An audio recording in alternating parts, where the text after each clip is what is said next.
Hello ସାଙ୍ଗମାନେ, ମୁଁ ଆଶା କରୁଛି ଆପଣମାନେ ଭଲ ଥିବେ। ଆଜି ମୁଁ ଆପଣମାନଙ୍କ ପାଇଁ ନେଇ ଆସିଛି ଆଉ ଗୋଟେ ନୂଆ କାହାଣୀ। ଚାଲନ୍ତୁ କାହାଣୀଟିକୁ ଷ୍ଟାର୍ଟ କରିବା। କାହାଣୀ ଆମ ସହିତ ବିକ୍ରମ ସେୟାର କରିଥିଲେ ଏବଂ ଯାହାକି ଆପଣ ଏବେ ଆଗକୁ ଶୁଣିବେ ସେସବୁକୁ ବିକ୍ରମଙ୍କ ସହିତ ଘଟିଥିଲା। ଯେତେବେଳେ ସେ ଲଦାଖର ଏକ ହାଇ ଆଲ୍ଟିଟ୍ୟୁଡ୍ ୱେଦର ମନିଟରିଂ ଷ୍ଟେସନରେ କାମ କରୁଥିଲେ, ସେ ସମୟରେ ଷ୍ଟେସନରେ ବିକ୍ରମ ରହୁଥିଲେ। ଯିଏ ଟେକ୍ନିସିଆନ୍ ଥିଲେ, ରବି ସାର୍ ଥିଲେ ଯିଏ ସିନିୟର ଅବଜର୍ଭର ଥିଲେ ଏବଂ ରଘୁ ମଧ୍ୟ ଥିଲେ ଯିଏ ଲୋକାଲ ହେଲ୍ପର ଥିଲେ।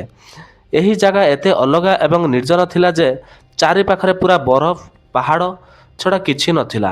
ମୋବାଇଲ ନେଟୱାର୍କ ସମ୍ପୂର୍ଣ୍ଣ ଜିରୋ ଥିଲା।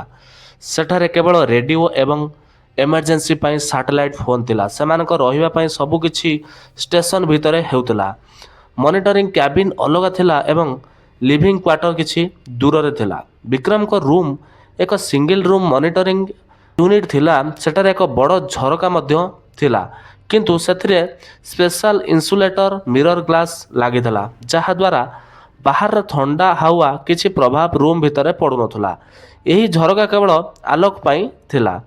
କ୍ୟାବିନ୍ ଭିତରେ ମନିଟରିଂ ଏବଂ ଇନଷ୍ଟ୍ରୁମେଣ୍ଟ ଲାଗିଥିଲା, ଯାହା ଲଗାତାର ଡାଟା ଦେଉଥିଲା। ଷ୍ଟେସନର ମୁଖ୍ୟ ଆଣ୍ଟେନା ଉପରେ ଥିଲା।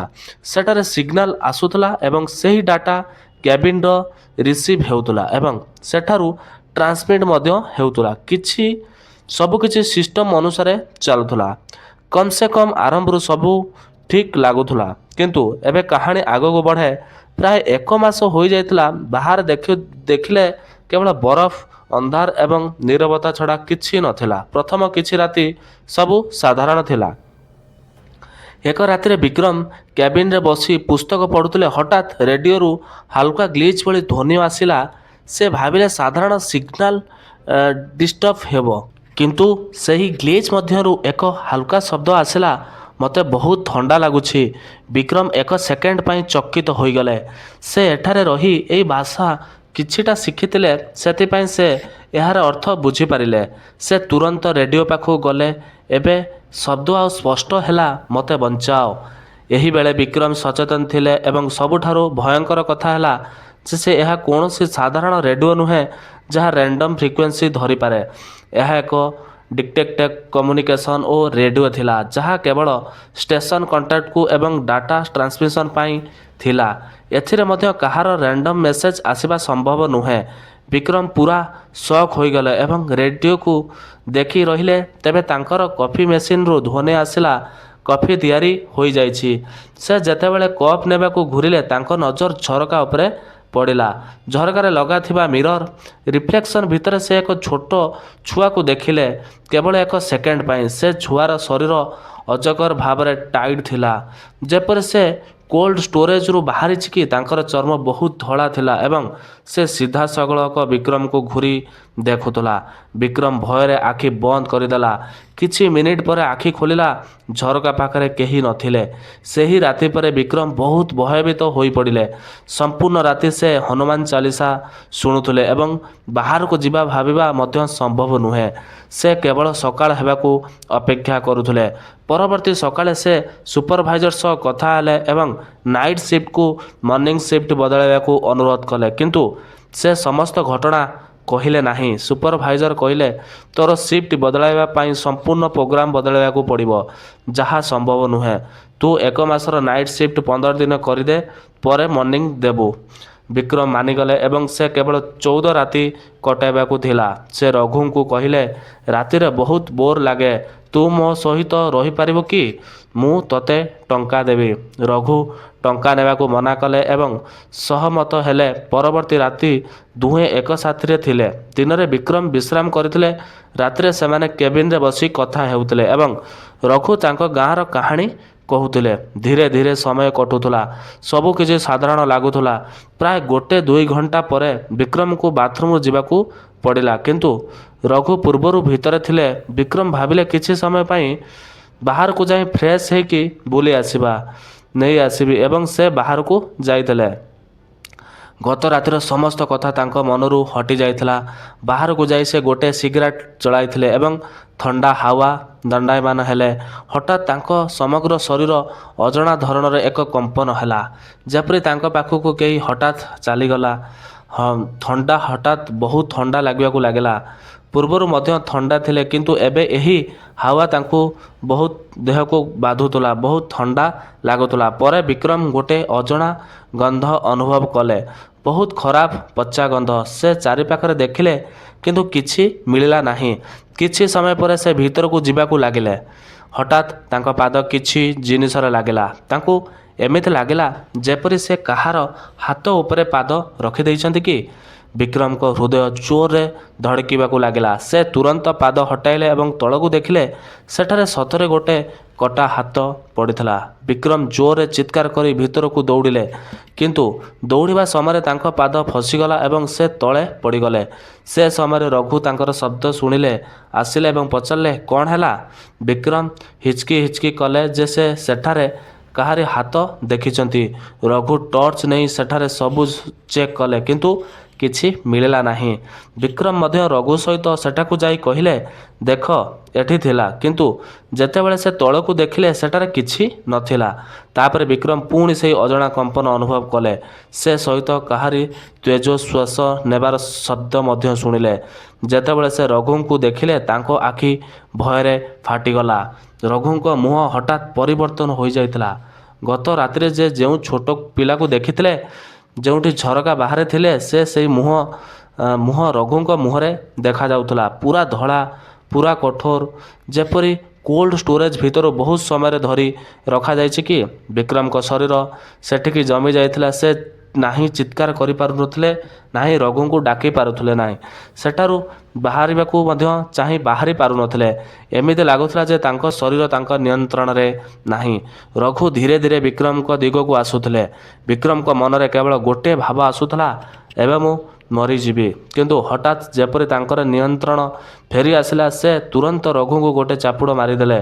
ଚାପୁଡ଼ ପଡ଼ିବା ସହିତ ବିକ୍ରମ ଯେପରି ହଠାତ୍ ହୋସକୁ ଫେରିଲେ, ଯେପରି ସେ କୌଣସି ହିପ୍ନୋସିସ୍ରେ ଜାଗି ଯାଇଛନ୍ତି। ସେ ପଚାରିଲେ, କ'ଣ ହେଲା? ମୁଁ ଏଠି କିପରି?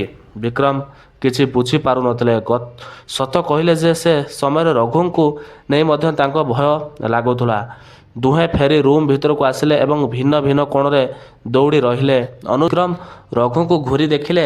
ସେ ଏପର୍ଯ୍ୟନ୍ତ ବିଶ୍ୱାସ କରିପାରୁନଥିଲେ ଯେ ରଘୁ ସାଧାରଣ ହୋଇଗଲାଣି। ସେ ଏବେ ମଧ୍ୟ ଭୟଭୀତ ଥିଲେ ଯେ କେବେ ପୁଣି ରଘୁ ସେ ରୂପ ଧାରଣ କରିଯିବେ କି। ତାପରେ ବିକ୍ରମ ହନୁମାନ ଚାଳିଶା ଲୁପ୍ରେ ଚାଲୁ କଲେ ଏବଂ ସେ ତାହାକୁ ଶୁଣୁଥିଲେ ଏବଂ ଅଧା ନିଦରେ ଥିଲେ। ସେ ସମୟରେ ରଘୁ ସ୍ମୋକ୍ କରିବା ପାଇଁ ବାହାରକୁ ଗଲେ। ବିକ୍ରମ କ୍ୟାବିନ୍ ଭିତରେ ବସିଥିଲେ ଏବଂ ତାଙ୍କ ନଜର ରଘୁଙ୍କ ଉପରେ ଥିଲା। ହଠାତ୍ ରଘୁଙ୍କ ପାଖରେ ଦୌଡ଼ିଯିବା ପରେ ଗୋଟେ ଛୁଆକୁ ଦେଖିଲେ। ସେ ଛୁଆକୁ ଦେଖି ବିକ୍ରମଙ୍କ ହୃଦୟ ଯେପରି ରୋକିଗଲା। 2 ମିନିଟ୍ ପାଇଁ ତାଙ୍କ ମନରେ ଭାବ ଆସିଲା, ଏତେ ରାତିରେ ଏତେ ଥଣ୍ଡାରେ ଏଇ ଛୁଆ କିଏ ଏବଂ ଏଠି କ'ଣ କରୁଛି? ସେ ଭାବିଲେ ସମ୍ଭବତଃ ସେ ରଘୁଙ୍କ ସାଙ୍ଗ ହେବ। ନିଜକୁ ଡିଷ୍ଟ୍ରାକ୍ଟ କରିବା ପାଇଁ ସେ ପୁସ୍ତକ ନେଇ ପଢ଼ିବାକୁ ଲାଗିଲେ। କିନ୍ତୁ ହଠାତ୍ ତାଙ୍କ ପାଖରୁ ହାଲକା ଫୁସ୍ଫୁସାଣିଆ ଶବ୍ଦ ଆସିଲା। କେହି ଧୀରେ ଧୀରେ କହୁଥିଲେ, ବିକ୍ରମ, ବିକ୍ରମ। ଏହି ଶବ୍ଦ କେଉଁଠୁ ନୁହେଁ, ବାହାରୁ ପାଖରୁ ଆସୁଥିଲା। ସେ ଚାରିପାଖରେ ଦେଖିଲେ, ଭାବିଲେ ସମ୍ଭବତଃ ରଘୁ ହେବେ। କିନ୍ତୁ ରଘୁ ତ ଏବେ ମଧ୍ୟ ବାହାରେ ଥିଲା ଏବଂ ସେ ଛୁଆକୁ ମଧ୍ୟ ରଘୁଙ୍କ ପାଖରେ ଦୌଡ଼ୁଥିଲା। ବିକ୍ରମ ରଘୁଙ୍କୁ ଡାକିବାକୁ ଚେଷ୍ଟା କଲେ। ସେ ବାହାରକୁ ଯାଇଥିଲେ। ଡାକିଲା ବେଳେ ହଠାତ୍ ଗେଟ୍ ନିଜେ ଆପେ ବନ୍ଦ ହୋଇଗଲା, ଯେପରି ଲକ୍ ହୋଇଗଲା। ସେ ଗେଟ୍ ଖୋଲିବାକୁ ଚେଷ୍ଟା କଲେ କିନ୍ତୁ ଲାଗୁଥିଲା ଯେପରି ବାହାରୁ ଲକ୍ କରାଯାଇଛି।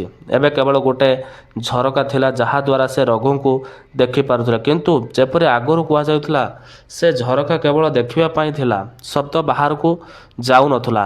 ବିକ୍ରମ ଚିତ୍କାର କରୁଥିଲେ, ଝରକାକୁ ଠକ୍ ଠକ୍ କରୁଥିଲେ, ରଘୁଙ୍କୁ ଡାକୁଥିଲେ କିନ୍ତୁ ଝରକାକୁ ଠକ୍ ଠକ୍ କରୁଥିଲେ, ରଘୁଙ୍କୁ ଡାକୁଥିଲେ କିନ୍ତୁ ରଘୁ କିଛି ଶୁଣୁନଥିଲେ।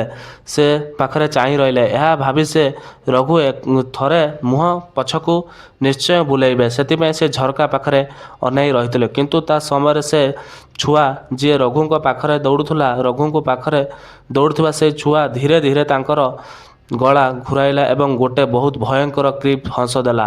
ହଠାତ୍ ବିକ୍ରମଙ୍କ ଆଖି ବହୁତ ବଡ଼ ହୋଇଗଲା। ତାଙ୍କର ହୃଦୟ ଏତେ ତେଜ ଦୌଡ଼ିବାକୁ ଲାଗିଲା ଯେ ଯେପରି ଶରୀରରୁ ଫାଡ଼ି ହୃଦୟ ବାହାରକୁ ଆସିଯିବ କି।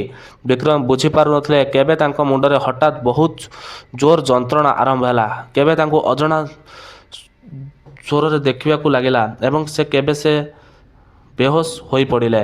ପରବର୍ତ୍ତୀ ସକାଳେ ଯେତେବେଳେ ବିକ୍ରମଙ୍କ ଆଖି ଖୋଲିଲା ସୁପରଭାଇଜର ସେଠାରେ ଦୌଡ଼ୁଥିଲେ। ସେ ବିକ୍ରମକୁ ଉଠାଇ ପଚାରିଲେ ଯେ ସେ କ'ଣ କରୁଛନ୍ତି। ସୁପରଭାଇଜର କହିଲେ ଯେ ସେ ସକାଳେ ଯେତେବେଳେ ସେ ଦେଖିଲେ ଗେଟ୍ ଖୋଲା ଥିଲା, ବିକ୍ରମକୁ ସୁପରଭାଇଜରଙ୍କୁ ଦେଖିଲେ ଏବଂ ସେହି ରାତିରେ ସମସ୍ତ ଘଟଣା ତାଙ୍କ ମନେ ପଡ଼ିଲା। ସେ ସେହି ଛୁଆକୁ ଦେଖି ବେହୋସ ହୋଇପଡ଼ିଥିଲେ। ବିକ୍ରମ ଭୟଭୀତ ଏବଂ ଗୋଳମାଳ ଅବସ୍ଥାରେ ପଚାରିଲେ, ରଘୁ କେଉଁଠି? ସୁପରଭାଇଜର କହିଲେ, ରଘୁ ତ 2 ଦିନ ଆଗରୁ ଛୁଟି ନେଇ ନିଜ ଗାଁକୁ ଯାଇଥିଲା। ସେ ଏବେ ମଧ୍ୟ ସେଠି ଅଛି, ଏପର୍ଯ୍ୟନ୍ତ ଫେରି ନାହିଁ। କାହିଁକି, କ'ଣ ହେଲା କି? ଏହା ଶୁଣି ବିକ୍ରମ ସମ୍ପୂର୍ଣ୍ଣ ଚକିତ ହୋଇଗଲେ। ଯଦି ରଘୁ ଗାଁକୁ ଯାଇଥିଲେ, ତେବେ ଗତ ରାତିରେ ଯେଉଁଠି ସେ ତାଙ୍କ ସହିତ ଥିଲେ ସେ କିଏ ଥିଲେ? ତାଙ୍କ ମୁଣ୍ଡ ଘୂରିବାକୁ ଲାଗିଲା। ଭୟରେ ତାଙ୍କର ବ୍ଲଡ଼ ପ୍ରେସର 40ରୁ 60 ପର୍ଯ୍ୟନ୍ତ ଖସିଗଲା। ସୁପରଭାଇଜର ସହାୟତା ପାଇଁ ଷ୍ଟେସନକୁ ଲୋକମାନଙ୍କୁ ଡାକିଲେ ଏବଂ ବିକ୍ରମକୁ ତଳ ବେସ୍ ଷ୍ଟେସନକୁ ନେଇଯାଇଥିଲେ। ସମସ୍ତେ ଭାବିଲେ ଯେ ସମ୍ଭବତଃ ଅତ୍ୟଧିକ ଥଣ୍ଡା କିମ୍ବା ନାଇଟ୍ ସିଫ୍ଟର କାରଣରୁ ଏହା ଘଟିଛି। କିନ୍ତୁ ବିକ୍ରମ ଜାଣୁଥିଲେ ଯେ ସେ ଅସଲ କାରଣ କ'ଣ ଥିଲା। ସେ ଏହି କଥା କାହାକୁ ମଧ୍ୟ କହିନଥିଲେ। ବିକ୍ରମଙ୍କ ଜାଗାରେ ଏବେ ଅନ୍ୟ ଗୋଟିଏ ଛୁଆକୁ ସେଠାକୁ ରଖାଯାଇଥିଲା ଏବଂ ବିକ୍ରମକୁ ବେସ୍ ଷ୍ଟେସନକୁ ସ୍ଥାନାନ୍ତରଣ କରାଯାଇଥିଲା। ସେଠାରେ କାମ କରିବାକୁ ଦରମା କିଛି କମ୍ ଅଛି, କିନ୍ତୁ ବିକ୍ରମ ଏହାକୁ ମାନି ନେଇଛନ୍ତି। ଯେତେବେଳେ ବିକ୍ରମଙ୍କ ଶରୀର ଟିକେ ଭଲ ହେଲା, ସେ ନିଜ ସାମଗ୍ରୀ ନେବାକୁ ପୁଣି ଉପରକୁ କେବିନ୍କୁ ଗଲେ, ଯେଉଁଠି ତାଙ୍କ ରୁମ୍ ଥିଲା। ସେଠାରୁ ଯାଇ ସେ ସୁପରଭାଇଜରଙ୍କୁ ସମସ୍ତ ଘଟଣା କହିଲେ। ସୁପରଭାଇଜର କିଛି କହିଲେ ନାହିଁ, କେବଳ ଶୁଣୁଥିଲେ ଏବଂ ପରେ ହସି କହିଲେ, ଏଠାରେ ବହୁତ ଲୋକ ଏହି ଭୟଙ୍କର ଥଣ୍ଡାରେ ଦଫନ ହୋଇଛନ୍ତି। ତୁମେ ଯେ ବରଫର ଲେୟର୍ସ ଦେଖୁଛ, ସେମାନଙ୍କ ପ୍ରତ୍ୟେକର ଅଲଗା କାହାଣୀ ଅଛି, ଅଲଗା ଅନୁଭବ ଅଛି। କିନ୍ତୁ ତୁମେ ଚିନ୍ତା କର ନାହିଁ, ସିମ୍ପଲ ଚିଲ୍ କର। ସୁପରଭାଇଜରଙ୍କ ପାଖରେ କୌଣସି ବିଶେଷ ସମାଧାନ ନଥିଲା। ସେ କେବଳ ଚିଲ୍ କର ବୋଲି କହିଲେ। କିନ୍ତୁ ବିକ୍ରମ ମନରେ ଭାବୁଥିଲେ, ଯାହା କିଛି ସେ ଅନୁଭବ କରିଛନ୍ତି, ଯାହା ସେ ଦେଖିଛନ୍ତି, ତାପରେ କେମିତି କେହି ଚିଲ୍ କରିପାରିବେ? ବାସ୍ତବରେ କେମିତି କେହି ଏମିତି ଭାବିପାରିବେ? ଏହି ସହିତ ବିକ୍ରମଙ୍କ କାହାଣୀ ଏଠାରେ ସମାପ୍ତ ହେବ। ତେଣୁ ଦୟାକରି ତଳେ ଦିଆଯାଇଥିବା ମେଲ୍ ଉପରେ ଆସି ଆପଣମାନେ ନିଜର କାହାଣୀ ମୋତେ ସେୟାର କରନ୍ତୁ। ଆଜିର ଭିଡ଼ିଓଟିକୁ ଏଇଠୁ ଏଣ୍ଡ କରିବା। ଜୟ ଜଗନ୍ନାଥ, ଜୟ ଜଗନ୍ନାଥ।